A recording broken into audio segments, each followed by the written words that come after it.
Game Time Live of the NBA Finals continues, presented by YouTube TV. They were in the house maybe a little bit too long.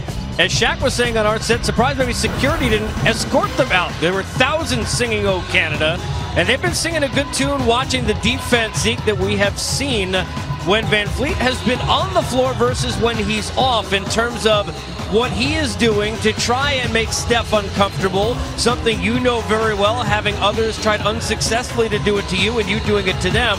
Take us through with the video what you're seeing from Van Fleet defensively. Well, the first thing you know about Van Fleet, he played for a good college coach at Wichita State, so defensively he's very sound.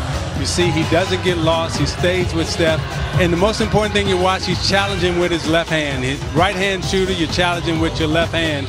He's up into him, doesn't get lost. Steph does a good job trying to lull him to sleep. Curls around the screen again, challenges with his left hand. Right-hand shooter, you challenge with your left hand. Steph gives him a push-off. He gets the help from Kawhi Leonard. But there's a lot of attention paid to Steph Curry. Again, left hand up, right-hand dribbler, okay?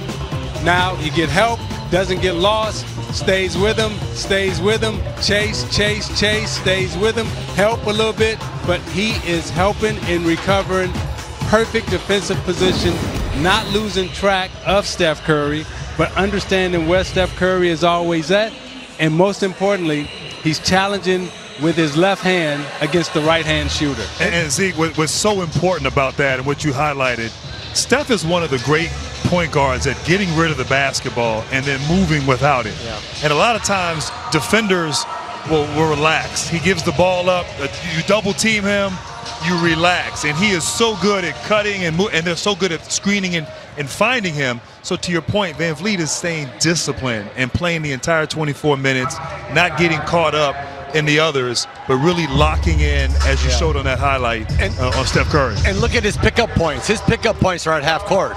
He's not waiting for Curry to come down. Yeah. And he's picking up Curry full court if he can, but at least three-quarter court. And that makes a big difference. That makes Curry get rid of the ball earlier.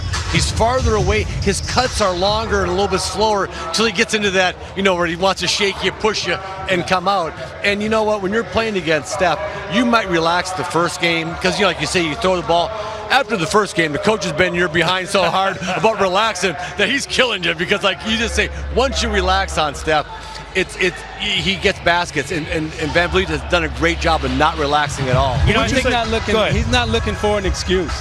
And what I mean by not looking for an excuse, most players who guard Steph, they lay on the screen. As soon as they get hit with a screen, they lay on it and say, it's not my fault, right? Somebody help me. What Van Fleet is doing, he's chasing around that screen. He's not getting hit with the screen. So he's not looking for the bailout to give Steph an excuse. He's saying, I'm going to defend him, and he has been defending him. And Zeke, one other thing. Most point guards who defend aren't used to defending a Steph Curry type. And what I mean by that is they're usually defending screen and roll, or a point guard maybe in this league who's a spot-up shooter. But a guy who moves almost like a Reggie Miller or Ray Allen, or guys that constantly move the baseline, running from side. Most point guards aren't used to defending that. Yeah. But Van Vliet, as a young point guard in this league, has done a masterful job. Imagine having two of those. No team you ever played at two, where forget about maybe the point guard was more of a scorer. You've got two guys in Clay and in Steph who do that. And I was watching, because I only watch NBA TV, of course, when I'm home. The post game that you guys were doing, talking about how you marvel about how Clay finds himself open, Zeke, as much as he does. The numbers for Klay Thompson in this series are historic, and we need to discuss them. Now, I know he missed a game, but if the series were to end now, he would break the all-time mark historically for the highest three-point percentage shooting from a player in the finals. He's shooting 59% from three in these finals. In the fourth quarter of these finals, he's shooting 57% from three. To give you something even crazier, you want to talk about coming off screens and catch and shoot. On three-pointers in which he's had the ball less than 2 seconds between retrieval and shooting, he's 19 for 22 in this series from three. Yeah. 19 for 22. We should do that more often, as Grant Hill told me. I was just going to say, look, if you're a defender and you see that statistic, I got to make the guy dribble the ball because at least he's holding it over 2 seconds. Yeah. Because those are all catch and shoot, catch one dribble separation, catch pump fake, let you fly by. You got to make him put the ball on the floor. Easier said than done because he's got a great knack. And when I watch him as a young player, he knows how to get open. And I can't tell you how many players don't know where the openings are on the floor, which would drive you crazy. Like, if the opening's in the slot, he goes to the slot. If the opening's in the corner, he goes to the corner. He never runs to defenders. He's constantly running away from defenders. And he always finds a way to get open around the three-point line, which is the most amazing thing because he and Steph find a way to always get open around the three-point line. And I'm not talking about contested. These guys are wide open around the three-point line. And you know the game plan that every coach comes in with, even a fan, even my little dog, Rascal knows. Rascal knows? Rascal knows All that right. don't leave Steph and Clay open at the three-point line. Does he bark when he's open? Yeah. Chase him off that three-point line. What do they say? You can't teach an old dog new tricks. Apparently, you can. Not an old dog, but our guy Shaq somehow finding himself involved. At least somebody helping out via Twitter. Kawhi thinking about having to guard Game 6, Clay. Let's see how it goes. Clay, by the way, third in finals history, 203 three-point attempts. He's the only one in the top three shooting over 40% from that range. We'll get 110% at Draymond, but we better not get one technical.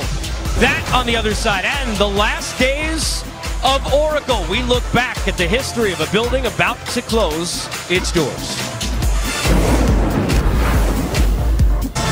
We continue our Game Time live in the NBA Finals coverage presented by YouTube TV. And remarkably, Kevon Looney will play in Game 6 tonight here against the Raps. You could see him physically wincing and grabbing and pulling at his own body, even while hovered at the free throw line during the course of game number 5. But he will play in Game 6. You know, individually in many ways, Kevon Looney kind of exemplifies what has been the Warrior franchise in this building over 47 years at Oracle. It's been about heart and will and desire and fight through adversity and really forcing the attention of the nation to be on what went on in this building and, even most importantly, its atmosphere. We look back at the days of Oracle.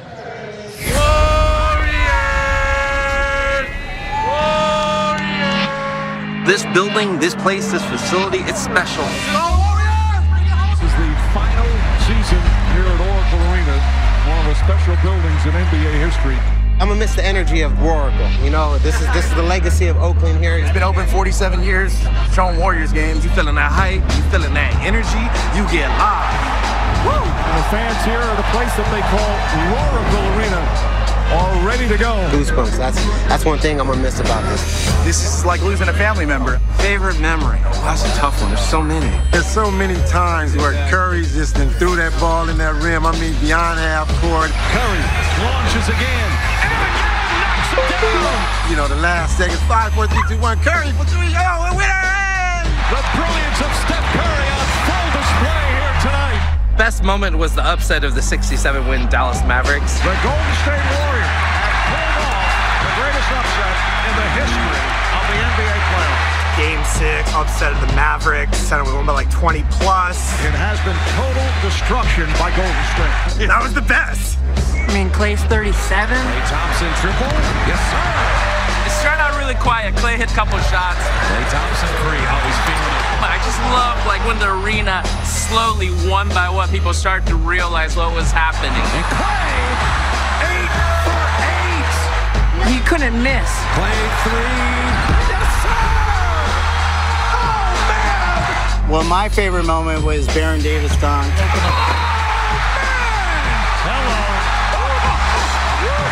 Baron just got the ball and just... Whoa, baby. What a play by Baron Davis. And he hammered that baby right down. smashed it. Bam! Right in his face. When we won our 73rd game. It's official, number 73. The greatest regular season in NBA history now belongs to the 2016 Golden State Warriors. Beating the Cavs. The Warriors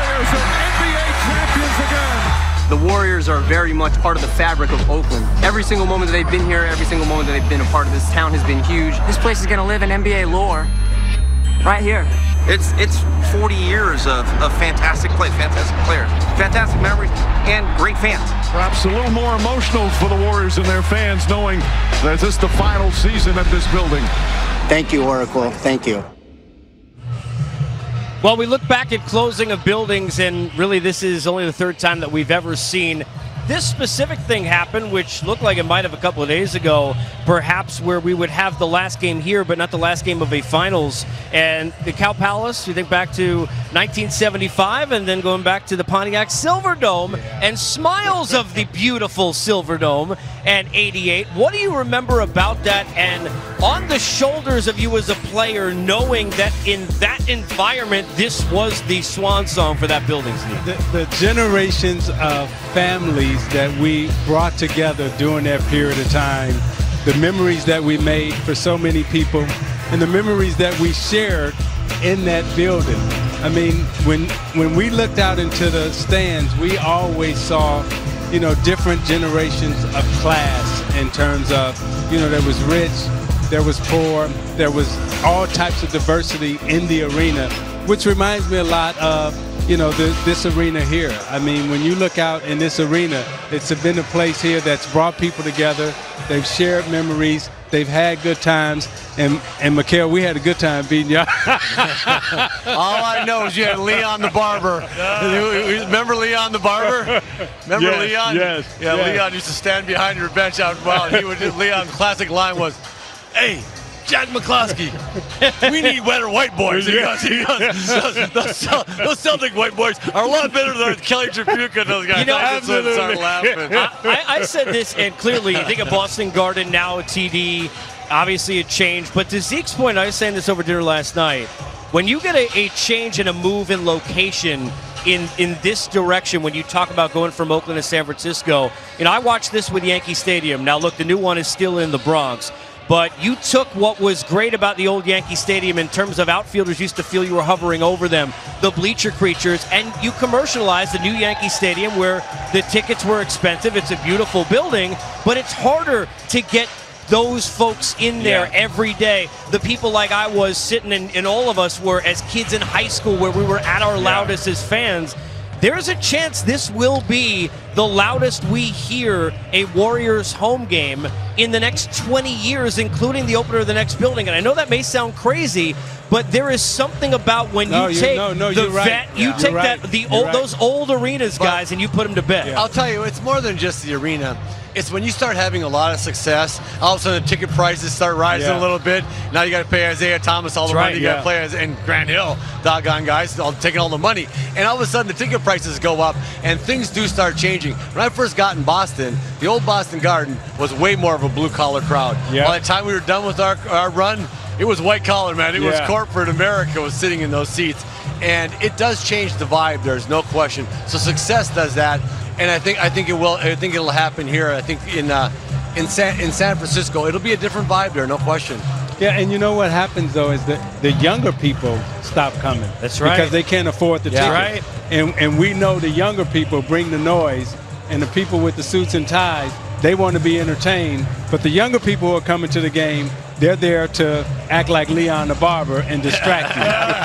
Hey, nobody's been from Leon the Barber. It makes me think of the Barber and all the different folks that Smitty has under the rim. Not the one that's on set, the real Smitty. But Stephen Curry obviously has spent plenty of time there, carving dudes up.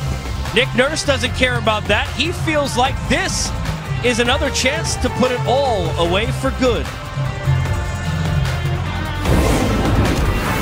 Here at Oracle, up in Toronto, they are as calm as you're going to see this group be up in Jurassic Park, where it will be straight up bananas throughout the course of the night as they count down the minutes, hoping to make history and bring a title home. It's the same hope for a coach who said yesterday, quite frankly, he's just looking forward to coaching another game in the NBA Finals. Nick Nurse with our own Kristen Ledlow. Coach, the only thing consistent about the Warriors lineups is that they've consistently changed. How is your team defensively prepared for this challenge ahead? Well, we've been through a lot of change in a lot of the playoff series, and we don't try to, we don't get too wrapped up in it. We know we got to go out there and get matched up with guys, and we just got to do a little better job. I think we're putting in some really great efforts at times, and then we get the win, and at other times I'd like our effort to be a little better. And I think if we play harder than them, then we'll deserve to win. You're still one win away from the franchise's first championship. What's the balance between looking at the historical perspective and simply focusing on one win? Well, you don't have much time to look at the historical perspective, because if you do that, then you're not focusing on what you need to focus on. So we're just trying to play each game as it comes, each quarter, each possession, really. And my goal for our team tonight is to play 48 minutes of nasty defense, and that's what has got us here, and that's what can get us to where we want to go. Thank you, Coach. You're welcome. Guys. Coach Nurse and the Raptors are ready, and so are Raptors of old, although not old. I mean, Vince in a suit was just dunking right here a few days ago on this court, where Steph is right now getting ready, hoping to bring the land a win in its last dance at Oracle Arena. We get a chance after the game, complete coverage. Will it be on to Game 7, or congratulations with players and Raptor coaches joining us? We'll have to wait and see. More coverage presented by YouTube TV rolls on.